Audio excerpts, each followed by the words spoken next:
Hello दोस्तों, नमस्कार। भारत का विदेशी मुद्रा भंडार अब तक का हाईएस्ट 700 बिलियन डॉलर्स के पास पहुंच चुका है। इसे देखकर हमारे पड़ोसी देश की आंखें फटी की फटी रह गई हैं। आइए देखते हैं उनका reaction. Please subscribe my channel को कि अगर पाकिस्तान या इंडिया के साथ तिजारत करना शुरू करें, इमेजिन करो अगर उनका ख़जाना पागल हो रहा है तो हमारा भी होगा। हाँ, बॉर्डर से आर पार चीजें जहाँ ठीक है, तिजारत होगी हाँ। हमारी, ये हमारा ख़जाना भी बढ़ सकता है हाँ, इससे। ठीक है। दूसरी बात, वो आईटी में इन्वेस्ट कर रहे हैं। हम किस में इन्वेस्ट कर रहे हैं पता है आपको? किस में? वेपन्स में इन्वेस्ट कर रहे हैं। लोगों को एक्सट्रीमिस्ट बना रहे हैं। लोग मजहबी एक्सट्रीमिस्ट। मजहबी बना लो, सोशल बना लो, कल्चरल बना लो, कुछ भी। हम सारे एक्सट्रीमिस्ट है। You can say that might be an religious point of view और कल्चरल और एथनिक लेवल। एथनिक लेवल का कितना एक्सट्रीमिज्म है पाकिस्तान में? किसी भी एथिक्स ही नहीं है। हाँ, सही बात है, हाँ। करेक्ट हो गया। हाँ, तो मेरे ख्याल में इंडिया जो आजकल इन्वेस्ट कर रहा है, आईटी के अंदर इन्वेस्ट कर रहा है। आपको पता है, मैं आपको एक और फिगर आपको बता दूं क्या? कि सऊदी अरबिया पेट्रोल से इतना पैसा नहीं कमाता जितना इंडिया आईटी से कमाता है। वाकई इतना वाह। प्रोडक्ट वो आईटी का बाहर बेचते हैं हाँ। और उनसे वो कमाते हैं। पैसा। हम पता नहीं असलहों में इन्वेस्ट करते हैं, झगड़ों में इन्वेस्ट करते जिसका हैं। कोई फ्यूचर भी नहीं है। फ्यूचर नहीं है, आपका कोई फ्यूचर नहीं है। आप माशी खुशहाली का सोच भी नहीं सकते। माशी खुशहाली विल रिमेन अ ड्रीम। आधे से ज्यादा लोग मेंटल हो गए हैं इस पाकिस्तान में, ये रिपोर्ट आई हुई है। डिप्रेशन का शिकार हो चुके हैं। मेंटल क्यों हो गए? हाँ। उनकी ज़रूरियात नहीं पूरे हो रहे। कोई बिजली का बिल नहीं अदा कर सकता, कोई गैस का बिल अदा सही नहीं बात कर है, सकता, कोई अस्पताल नहीं जा सकता वो अपना इलाज करवाए, अपने बच्चों को अच्छे स्कूल में नहीं भेज सकता। पाकिस्तान में 3 करोड़ से ज़्यादा बच्चे स्कूल से बाहर हैं। कितनी अफसोस की बात है। बहुत अफसोस की बात है। हम एज आ कौम हम उस लेवल पे आ गए हैं कि हमारे अंदर एहसास नहीं रहा। हम दूसरों दुनिया आपको पैसे नहीं देगी। क्यों देगी?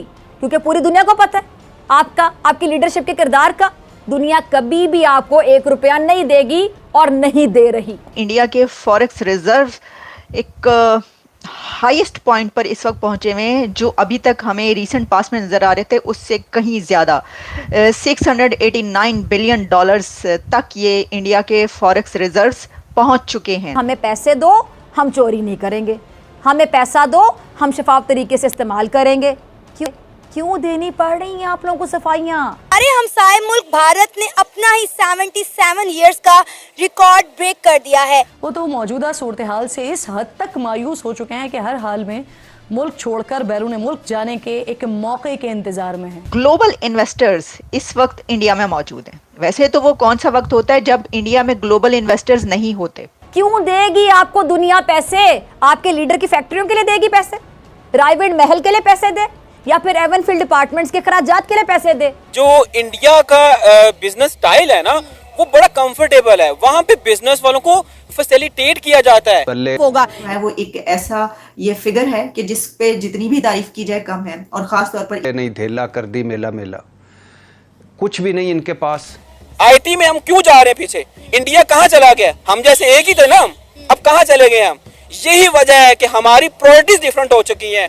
140 करोड़ इंडियंस इकट्ठे हैं इस बात पर कि भारत को 3rd लार्जेस्ट इकोनॉमी बनाए। का नहीं सोचते। अब फॉरेन रिजर्व्स हैं, इस पे क्या, यानी अगर हम इसकी कुछ डिटेल्स में जाएं कि कैसे, तो पहले तो मैंने आपको ये बताया कि जिस कंट्री में इतने बिजनेसेस पहुंच रहे होंगे दुनिया के, जहां पर दुनिया की बड़ी बड़ी कंपनीज अपने बिजनेस लेकर आ रही होंगी, अब कंट्री के हालात यहाँ पर होंगे, क्या उसके फॉरेन रिजर्व्स ज्यादा नहीं होंगे? ये कोई ऐसी अचंभे की बात नहीं है, यानी कोई हैरानी की बात नहीं है, हमारे लिए ना ही होनी चाहिए। लेकिन क्योंकि खबर है तो हम इसके ऊपर बात करेंगे, वरना अगर ये खबर नहीं भी आती तो क्या कोई ये कहता कि फॉरेन रिजर्व्स बहुत कम है इंडिया की? ये कोई ना कहता, सब जानते हैं कि ऐसा तो हो नहीं सकता। लेकिन इसकी कुछ डिटेल्स आपके सामने रखते हैं। देखिए, इसमें ये बताया गया है कि इंडिया के जो बैंक है, मरकजी बैंक की जानिब से जो फैक्ट्स एंड फिगर्स सामने आ रहे हैं, उसके मुताबिक जो फॉरेक्स रिजर्व्स हैं उसमें अगर आप सिर्फ एक लास्ट वीक उठा के देख लें तो उसमें 12.75 बिलियन डॉलर्स का इजाफा रिकॉर्ड किया गया है। और उसमें जो पिछले 4 में हम देखते हैं महीने में सबसे ज्यादा रिकॉर्ड जो है ये टूटा है, ये सबसे ज्यादा इसमें रिजर्व में इजाफा हुआ। जबकि इससे पहले कहा यह जा रहा है कि जो अगर आप लास्ट 2 वीक्स उठाकर देखें तो उसमें 3.8 बिलियन डॉलर्स जो हैं इंक्रीज हुआ था। लेकिन फिर एक आखिरी ये जो अभी वीक गुजरा इसमें उसने के भी रिकॉर्ड तोड़ दिया उसने। अच्छा, फिर इसमें बताया गया है कि जो इंडिया के एक्सपर्ट हैं फाइनेंस के हवाले से, वो भी ये उसके ऊपर कुछ तज्जिए करते हुए नजर आ रहे हैं। इसमें ये सामने आ रहा है कि जो फॉरेक्स रिजर्व्स हैं उसमें डॉलर की कीमत में कमी और अमरीकी महकमा खजाना की पैदावार में कमी के बाइस भी जो कंट्रीज हैं उनको ये हो रहा है कि वहां पर रिजर्व्स जो हैं वो ज्यादा हो रहे हैं। फिर ये बात भी है कि जो भारत के मरकजी बैंक के फॉरेक्स रिजर्व्स हैं उसमें जो फॉरेन करेंसी है उसकी कीमतों में इजाफा या कमी के बाइस भी ऐसा होता है, यानी अगर उनकी करेंसी की किसी कीमत में इजाफा या कमी होती है तो जिस कंट्री के पास जो है वो करेंसी होगी उसके भी उसके ऊपर जो है असर पड़ेगा। फॉरेक्स रिजर्व की बात करें तो आज उनका खजाना, मतलब इंडिया का खजाना 690 बिलियन डॉलर तक जा पहुंचा, जो कि हिस्टोरिकली आप देखे जाए तो कभी भी उनके फॉरेक्स रिजर्व्स इतने बिलियन डॉलर तक नहीं पहुंचे। मतलब अगर 10 बिलियन डॉलर को फिगर को इंडिया क्रॉस करता है तो इंडिया की तारीख का सबसे बड़ा फॉरेक्स रिजर्व इतनी कम देर में। जिसको हम कहते हैं वो दुश्मन ममालिक है, वो ये है वो है, हमारा उनसे ठीक है, हमारा इख्तिलाफ हो सकता है कुछ पॉलिसी में, लेकिन आज हम इंडिया को देख लें, मोदी सरकार को हम बड़ी बातें करते हैं लेकिन उनके बहुत सारी गलतियां होंगी, बहुत सारे मसाइल होंगे, लेकिन उन्होंने अपनी आवाम को अपनी तालीम के शोबे में उन्होंने बड़ी तरक्की की। आप दुनिया पूरी इंटरनेशनल लेवल पे दुनिया ग्लोबल इन्वेस्टर्स इस वक्त इंडिया में मौजूद हैं। वैसे तो वो कौन सा वक्त होता है जब इंडिया में ग्लोबल इन्वेस्टर्स नहीं होते, ये सोचने की बात है। अभी तक आप देखिए कितनी ही कॉन्फ्रेंसेज और समिट्स हो चुकी हैं जहाँ पे हमें हर डिपार्टमेंट से मुतालिक पता चलता है कि ऐसी कॉन्फ्रेंस ये समिट हो रही है जिसमें ग्लोबल इन्वेस्टर्स आए हुए हैं। तो इस वक्त भी एक रिन्यूएबल एनर्जी पर 4th addition global investors summit हो रही है और ये गांधीनगर में है, और वहाँ पर भारत के वज़ीर आज़म नरेंद्र मोदी ने एक बहुत अहम स्टेटमेंट दी है या अनाउंस किया है, ऐलान किया है, और वो ये है कि उन्होंने कहा है कि 140 करोड़ इंडियंस इकट्ठे हैं इस बात पर कि भारत को 3rd लार्जेस्ट इकोनॉमी बनाया जाए। देखें, ये तो अभी तक चलता रहा था ना, ऐसा नहीं है कि ये बात पहले नहीं की जा रही थी। मोहित सूरी कह रही हैं 12 मिनट्स लेट, मैं 12 मिनट लेट हूँ। मैं 12 मिनट किससे लेट हूँ? क्या मैंने कोई ये टाइम दे रखा था उससे मैं लेट हो गई थोड़ी, तो मैं माजरत चाहती हूँ। लेकिन आप सबका बहुत शुक्रिया, प्रोग्राम देख रहे हैं। तो प्राइम मिनिस्टर नरेंद्र मोदी ने इनॉग्रेट किया 4th global renewable energy investors meet re invest meet 2024 in Gujarat, और उसके अंदर उन्होंने कहा कि in 21st century India is the best bet in 21st century.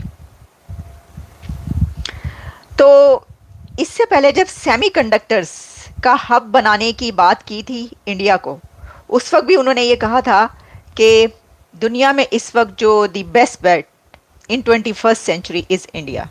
मतलब 10 या 12 दिनों में या मैक्सिमम 15 डेज में उसमें 10 अरब डॉलर का, 10 से 12 अरब डॉलर का इजाफा हो रहा है, और ये रेगुलर बेसिस पे। ये कोई ऐसा नहीं है कि यार एक दफा हो गया फिर नीचे आ गया, फिर हो गया फिर नीचे, नहीं, ऐसा नहीं होता। ये कंटिन्यूसली इट इज इंक्रीजिंग। मेरे ख्याल में it's a very good sign और वेरी पॉजिटिव साइन उनकी इकोनॉमी। सारे मुल्क भारत ने अपना ही 77 इयर्स का रिकॉर्ड ब्रेक कर दिया है। इंडिया के फॉरेक्स रिजर्व्स 690 बिलियन डॉलर पे पहुंच चुके हैं, और अगर हम बात करें पाकिस्तान की तो पाकिस्तान 7 बिलियन डॉलर के लिए IMF के तरले मिन्नतें कर रहा होता है कि भाई हमें डॉलर दे दे वरना पाकिस्तान डिफॉल्ट हो जाएगा। क्या वजह है? दोनों मुल्क एक साथ आज़ाद हुए। आज हमारा हमसाया मुल्क भारत कहां से कहां पहुंच गया कि उसका कौमी खजाना 690 बिलियन डॉलर पे पहुंच चुका है, और पाकिस्तान 7 बिलियन डॉलर के लिए IMF के तरले मिन्नतें कर रहा है। क्या कहना चाहेंगे सर इस सारे मामले पे आप? देखिए सना, बात यह है कि जो इंडिया का बिजनेस स्टाइल है ना, वो बड़ा कंफर्टेबल है। वहाँ पे बिजनेस वालों को फैसिलिटेट किया जाता है। वहाँ पे जो काम करने वाली बड़ी बड़ी इंडिया जो कंपनीज हैं, जैसे किया है, बहुत सारी और इंडस्ट्री है, वहाँ पे उनको तंग नहीं किया जाता, वहाँ पे उनको रिश्वत नहीं ली जाती, वहाँ पे करप्शन नहीं है, वहाँ पे वो फैसिलिटेट करते हैं। हमारे मुल्क में क्या है, थोड़ा सा कोई काम करता है, तमाम सरकारी अदारे उसके पीछे। उनके जो एक्सपोर्ट्स हैं वो हर तरह की, वो कुछ चीज बेचते हैं या वो सर्विसेज दे रहे हैं दुनिया भर को, या उनकी जो स्टेबिलिटी है, पॉलिटिकल स्टेबिलिटी है, वो इकोनॉमिक स्टेबिलिटी भी इस वजह से नजर आती है, बल्कि बहुत हाई लेवल पे है। उस वक्त भी उन्होंने ये बात की थी। अभी भी वो ये बात कर रहे हैं, India is the best bet in 21st century. उन्होंने कहा एक्सपो है ये, और इसमें contributions from public and private sector, state government and startups ये शामिल हैं उसमें। फिर उन्होंने ये वो तो बहरहाल जो उन्होंने इंटरनल जो भी इस वक्त इन्वेस्टमेंट सब हो रही हैं उसके पर बात की, लेकिन हम इस वक्त बात ये कर रहे हैं कि देखिए ये बात सही है कि भारत इस वक्त जहाँ पर पहुँच चुका है, और रिन्यूएबल एनर्जी हो, सेमीकंडक्टर्स हो, या इस तरह की कोई भी टेक्नोलॉजी हो, उसके ऊपर जब बात की जाती है तो वो यही बात है कि जो इंडिया है वो इस वक्त उस जगह पर है कि जहाँ पे 21st सेंचुरी में जो है ये कहा जा रहा है कि जो मईशत, जो इकोनॉमी सबसे तेज़ी से तरक्की कर रही है वो भारत की है। अब उन्होंने जो ये बात की कि 140 crore Indians are together to make this country third largest economy in the world, ये बड़ी बात है। अच्छा पहले तो देखिए यही बात होती थी ना कि हुकूमत बनाएगी, ये हुकूमत बनाएगी, मोदी की हुकूमत बनाएगी, मोदी बनाएगा। वो कह रहे हैं 140 मिलियन इंडियंस बनाएंगे, 140 करोड़ इंडियन बनाएंगे, वो ये कह रहे हैं। तो ये इससे ये पता चलता है, और ये तो हमने पहले ही आपको बता दिया कि जैसे ही कोई ऐसी समिट होती है तो हम आपके सामने ज़रूर जो भी खबर होती है वो लेकर आते हैं। देखें इसके अंदर मैंने आपको ये बताया है कि इंडिया के जो फॉरेक्स रिजर्व्स हैं वो कहाँ पर पहुँच चुके हैं, इससे पहले भी खबर आ चुकी है। मैं देख रही थी कि इससे पहले कहाँ पर थे और अभी कहाँ पर हैं। तो देखें इसमें जो है ना हमें पता ये चलता है कि इसके ऊपर कुछ दिन पहले जो खबर आई थी, आप समझ लें मई के मंथ में, तो मई के मंथ में जो है ये पता चला था कि इंडिया के जो फॉरेक्स रिजर्व्स हैं वो 655 बिलियंस तक जो हैं वो पहुँचे हुए हैं। अच्छा उसके बाद हमने कहा भी बहुत हो गए, बड़े ज़बरदस्त हैं, लेकिन अभी जो कुछ दिन पहले, यानी कुछ दिन पहले नहीं, आप समझ लें 1 से 2 दिन पहले एक बड़ी खबर जो है वो ये आई है कि इंडिया के फॉरेक्स रिजर्व्स जो हैं इस वक्त 689 बिलियंस डॉलर्स पर पहुंच चुके हैं। अरे हो गए इतने ज्यादा डॉलर। और मैं पाकिस्तान की बात करूं यहाँ पर, हमें चाहिए 7 बिलियन डॉलर। जस्ट अगर हमें IMF 7 बिलियन डॉलर नहीं देता तो मुल्क पाकिस्तान डिफॉल्ट कर जाएगा। और अगर हम इस खजाने का 10% दें, इंडिया के जितने भी पड़ोसी मुल्क है सबके खजाने जमा कर ले तो 10% भी नहीं बन रहा। एक मुल्क, उसके पास इतना कौमी खजाना कहाँ से आया, कैसे जमा किया? ठीक है, हालात यहाँ पर होंगे, क्या उसके फॉरेन रिजर्व ज्यादा नहीं होंगे? ये कोई ऐसी अचंभे की बात नहीं है, यानी कोई हैरानी की बात नहीं है हमारे लिए, ना ही होनी चाहिए। लेकिन क्योंकि खबर है तो हम इसके ऊपर बात करेंगे, वरना अगर ये खबर नहीं भी आती तो क्या कोई ये कहता कि फॉरेन रिजर्व बहुत कम है इंडिया के? ये कोई ना कहता, सब जानते हैं कि ऐसा तो हो नहीं सकता। उसमें 10 अरब डॉलर का, 10 से 12 अरब डॉलर का इजाफा हो रहा है, और ये रेगुलर बेसिस पे। ये कोई ऐसा नहीं है कि यार एक दफा हो गया फिर नीचे आ गया, फिर हो गया फिर नीचे, नहीं, ऐसा नहीं होता। ये continuously it is increasing. मेरे ख्याल में it's a very good sign और वेरी पॉजिटिव साइन।